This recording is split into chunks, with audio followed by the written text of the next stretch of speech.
Oui, merci Madame la Présidente. Je voudrais maintenant aborder la partie agriculture et alimentation des orientations budgétaires que vous nous proposez. Je dois dire que dans ces orientations budgétaires, on retrouve un certain nombre de mots-clés, puisque vous parlez de santé des agriculteurs, sortie des pesticides, de biodiversité, d'atténuation et d'adaptation au dérèglement climatique, d'éco-socio-conditionnalité ou de biocontrôle. Et enfin, de bio, sous-entendu d'agriculture biologique, autant de mots en effet très séduisants et qui sont en réalité très proches d'ailleurs de la définition de l'agriculture biologique. Donc tout ça est très intéressant. En revanche, ce qui est beaucoup plus inquiétant, c'est qu'il n'y a pas un mot dans ces orientations budgétaires, pas un mot sur le HVE. Alors même, d'ailleurs, que le président Rousset en a parlé tout à l'heure dans ses propos introductifs. Et contrairement d'ailleurs à ce qu'il a pu dire, de notre point de vue, c'est un vrai débat. Le fait d'introduire la HVE, haute valeur environnementale, dans nos politiques publiques, c'est un vrai débat qu'il y a du fait de la concurrence que ça engendre avec l'agriculture biologique. Et d'ailleurs, en fonction, pour ces deux labels, en fonction de la façon de les valoriser dans nos politiques publiques, puisque en réalité, tout les oppose. Tout les oppose, que ce soit sur le cahier des charges, avec un qui est bien défini, très contraignant, et l'autre qui est, pour la HVE, très permissif, et des effets sur l'environnement, sur la santé, sur les aliments qui sont très, là encore, différents. Et donc, bien que cette majorité défende ce label HVE, et ça n'est pas anodin, ce label est décrié par de nombreux organismes. C'est vrai pour la Cour des comptes, pour l'Office français de la biodiversité, pour l'autorité environnementale.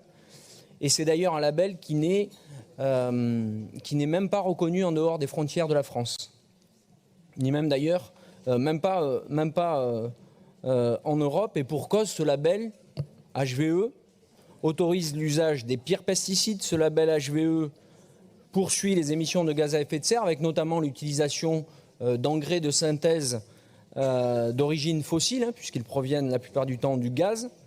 Ce label HVE fait d'ailleurs l'objet d'enquêtes journalistiques. J'ai en tête un excellent reportage de la part des journalistes de France Télévisions qui mettent en évidence, récemment paru sur nos antennes, qui mettent en évidence la tromperie que ça constitue auprès des consommateurs. Et donc, mesdames et messieurs, monsieur le vice-président, je ne sais pas, je n'ai pas vu si Jean-Pierre Reynaud était là ou pas.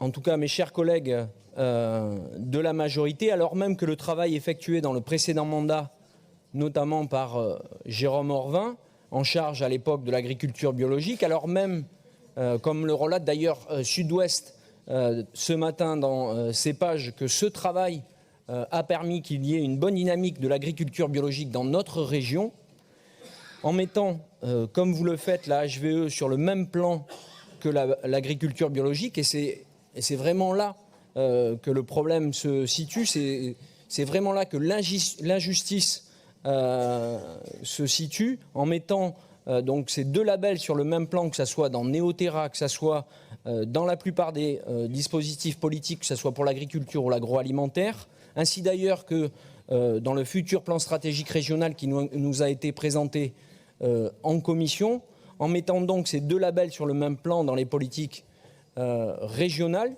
alors même que rien n'est dit dans vos orientations budgétaires, je le répète, pas un mot.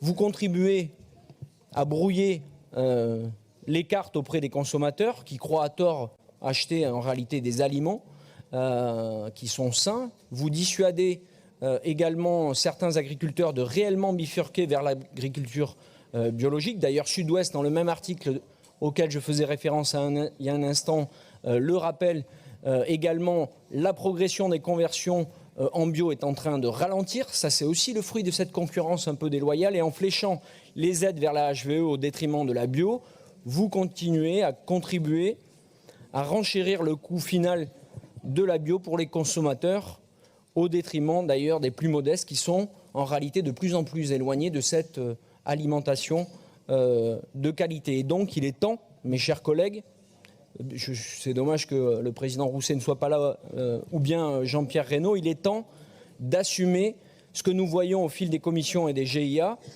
en faisant à ce point-là le choix de la haute valeur environnementale. La région n'atteindra jamais la fin des pesticides cancérogènes, mutagènes, reprotoxiques en 2025. Vous n'atteindrez pas non plus la fin des pesticides en 2030 et l'agriculture régionale ne réduira pas non plus suffisamment ses émissions de gaz à effet de serre pour être à la hauteur de l'urgence climatique. Voilà la réalité de vos orientations budgétaires en matière d'agriculture et d'alimentation, bien loin de ce qui est affiché dans ces orientations.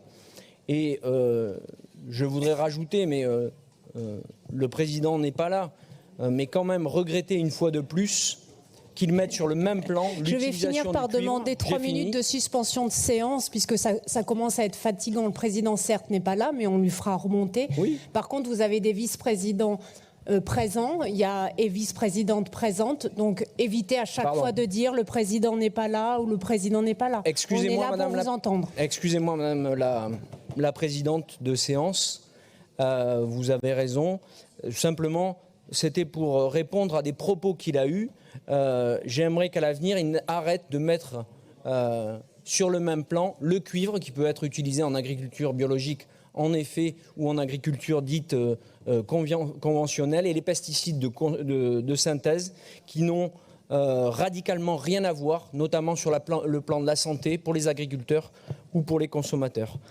Merci, mes chers collègues.